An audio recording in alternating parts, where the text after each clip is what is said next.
వైఎస్ఆర్సీపీ అధినేత జగన్మోహన్ రెడ్డితో భేటీ తర్వాత మాజీ మంత్రి కొడాలి నాని తన మార్కు ఆవేశంతో టీడీపీ నేతల మీద ఆయన బూతులతో రెచ్చిపోయి మాట్లాడినటువంటి నేపథ్యంలో జగన్మోహన్ రెడ్డి కొడాలి నానిని ఉద్దేశించి సీరియస్గా వార్నింగ్ ఇచ్చారు అంటూ ఒక వార్త ఇప్పుడు సోషల్ మీడియాలో చక్కర్లు కొడుతున్న నేపథ్యంలో ఈ అంశం మీద మనం విశ్లేషణ చేసుకునే ప్రయత్నం చేద్దాం. ప్రస్తుతం మనతో పాటు ఉన్నారు తెలుగుదేశం పార్టీ అధికార ప్రతినిధి సూర్యదేవర లత గారు. లత గారితో మాట్లాడదాం. లత గారు నమస్తే అండి. నమస్తే.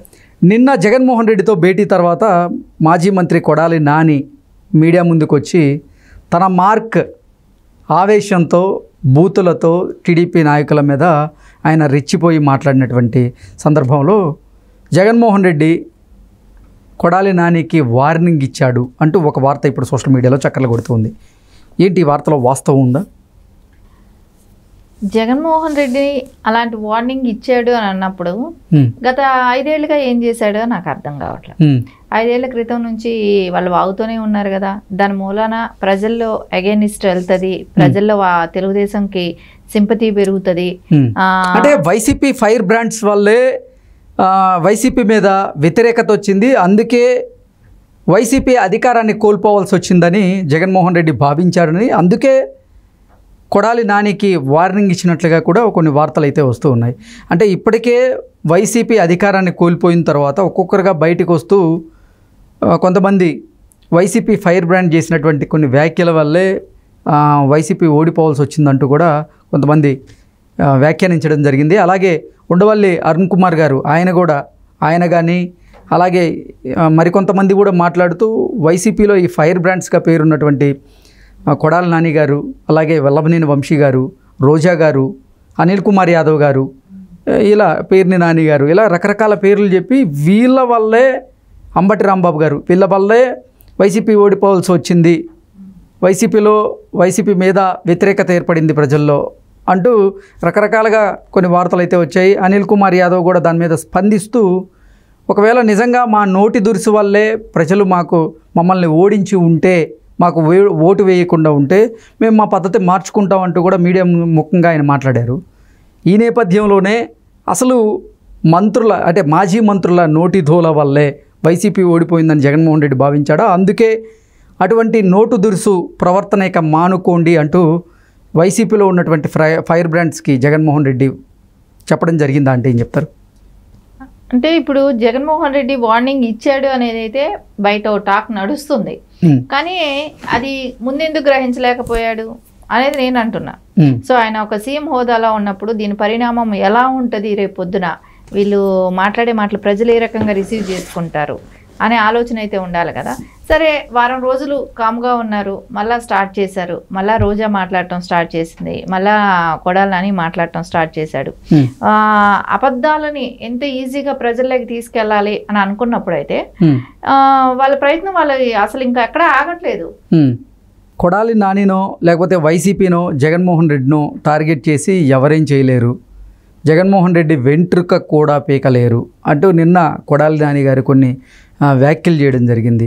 దాన్ని ఉద్దేశించే జగన్మోహన్ రెడ్డి ఇప్పటికే పార్టీకి మీ వల్ల నష్టం జరిగింది, ఇక మీదట ఇటువంటి వ్యాఖ్యలు చేయడం మానుకోండి అంటూ వార్నింగ్ ఇచ్చినట్లుగా మనకైతే కొన్ని వార్తలు అయితే వస్తూ ఉన్నాయి.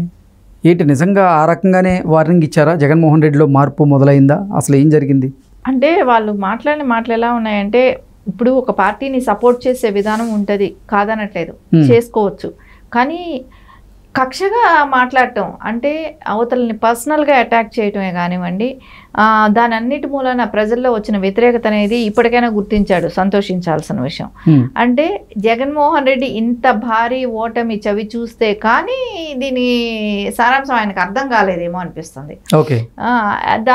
దానికి ఇప్పుడు మనం చూస్తే మొన్న మనం రోజాను కూడా చూసుకుంటుంటే తను మాట్లాడిన మాటలు 2 నాలుకలు.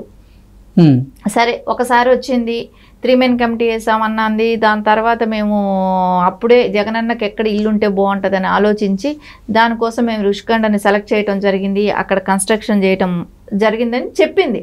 సరే, నువ్వు చెప్పినది నువ్వు ఒకే దాని మీద స్టాండ్ అయ్యి ఉండాలి కదా, కానీ అక్కడ లేదు. మళ్ళీ వెంటనే వచ్చేసి మేము అంతర్జాతీయ స్థాయిలో రాజధాని కట్టాలనుకున్నప్పుడు అలాంటి అంటే నీ నోట్లోనే 2 రకాల మాటలు వస్తున్నాయి కదా, అది అప్పుడు ఏది నమ్మాలి ప్రజలు? అంటే ఒక 6 నెలల ముందు అది చెప్పావు, ఇప్పుడు 6 నెలల తర్వాత ఇది చెప్తున్నావు అంటే ఎలా నమ్మాలి? నువ్వే కన్ఫ్యూజ్ క్రియేట్ చేస్తున్నావు, మళ్ళీ అవతల పార్టీ మీద నిందను మోపడానికి ట్రై చేస్తున్నావు, కావాలనే వాంటెడ్లీ వాళ్ళని ఇరికించాలి, ఏదో ఒకటి మాట్లాడాలనే దానికంటే వాళ్ళకి మాట్లాడే మాటల్లో ఒక లాజిక్ కానీ ఒక బేసిక్ తీసుకొని అంటే వీళ్ళ పాయింట్ని గురించి దాని గురించి చెప్పాలి అనే ఇష్యూ లేదు. ఏదైనా మాట్లాడతారు, వాళ్ళు చెప్పిందే నిజం అనుకోవాలి. 6 నెలల క్రితం మాట ఇంకొక నెల తర్వాత అయినా కూడా మాట మార్చేస్తారు. సో అలాంటిది ప్రజల్లోకి వెళ్ళేటప్పుడు ఎలా ఉంటుంది? వీళ్ళు నోటి దురుసుతనం మూలాన ప్రజల్లోకి వెళ్ళినప్పుడు ఎలా ఉంటుంది? 3 నెలల క్రితం ఇదే నోరు కదా ఒక విషయం చెప్పింది, నెక్స్ట్ మంత్కి వచ్చేటప్పటికి మళ్ళీ ఇంకోటి మార్చేశారనేది అనిపిస్తుంది. సో కొడాలి నాని మటుకు ఇప్పుడు అంటున్నాడు ఆఫ్టర్ ఆల్ ఫర్నిచర్ అని మాట్లాడుతున్నాడు ఫర్నిచర్ గురించి. కానీ అదే ఫర్నిచర్ 2 లక్షల రూపాయల వర్త్ కూడా చేయని ఫర్నిచర్ కోసం కొడాలి ఫర్నిచర్ కాస్ట్ ఎంతో చెప్పండి విసిరేస్తాం అన్నట్లుగా నిన్న కొంచెం దురుసు స్వభావంతో ఆయన మాట్లాడినట్లుగా కనిపించింది అంటూ కొన్ని వార్తలు అయితే రాస్తూ ఉన్నారు. ఏంటి నిజంగా ఓడిపోయినప్పటికీ ఆ దురుసు స్వభావం అనేది కొడాలి నానిలో పోలేదా అంటే ఏం చెప్తారు? అంటే ఇప్పుడు ఏమన్నాడు? ఆఫ్టర్ ఆల్ అని మాట్లాడాడు దాన్ని. ఆఫ్టర్ ఆల్ అని మాట్లాడు. నువ్వు అదే 2 లక్షలకి కొడెల శివప్రసాద్ గారిని ఏ రకంగా ఇబ్బంది పెట్టారు? ఆయన ఇచ్చిన లెటర్ని కూడా మీరు దాచేసి ఆయన మీద కేసులు పెట్టి 3 స్టేషన్లో కేసులు పెట్టి ఆయన అరెస్ట్ చేయాలన్నంత ఆత్రంగా తిరిగారు. అది 2 లక్షలు కూడా చేయని ఫర్నిచర్. సో ఆయన డబ్బులు కట్టిస్తానన్నాడు, లేకుండా ఉంటే మీరు తీసుకెళ్ళమని చెప్పి ఒక లెటర్ పూర్వకంగా కూడా మీకు ఫిర్యాదు తెలియజేస్తేనే, అంటే ఆయన తెలియజేసే వరకు కూడా ఆ ఫర్నిచర్ ఉందనేది మీకు తెలియదు.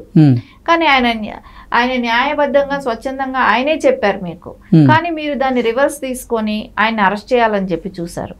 అంటే వాళ్ళ దాకా వస్తే ఒకటి, ఇక్కడ ఏమైంది? జగన్మోహన్ రెడ్డి దగ్గర గుర్తించారు, దొంగను కనిపెట్టారు. ఇక్కడ వాళ్ళేం చెప్పలేదు ఫస్ట్ వీళ్ళు కనిపెట్టిన తర్వాత వాళ్ళు బయట వచ్చారు. కానీ అక్కడ జరిగిన ఇన్సిడెంట్కి కొడెల శివప్రసాద్ గారికి జరిగిన ఇన్సిడెంట్కి చాలా తేడా ఉంది ఇక్కడ. సరే ఇక్కడ ఈయన సెట్టే వేసేసాడు ఏకంగా, ఇంటికి వేసేసి దానికి కూడా అద్దెలు వసూలు చేశాడు. సో ఇవన్నీ చాలా డిఫరెన్స్ ఉంది. ఇవన్నీ ఇప్పుడు ప్రజలు ఆలోచించరా? ఒరే దుర్మార్గులారా, మీరు ముందు నుంచి ఇట్లాంటివన్నీ చేశారా, ఈరోజు మాకు తెలుస్తున్నాయనేది ఆలోచన రాదా?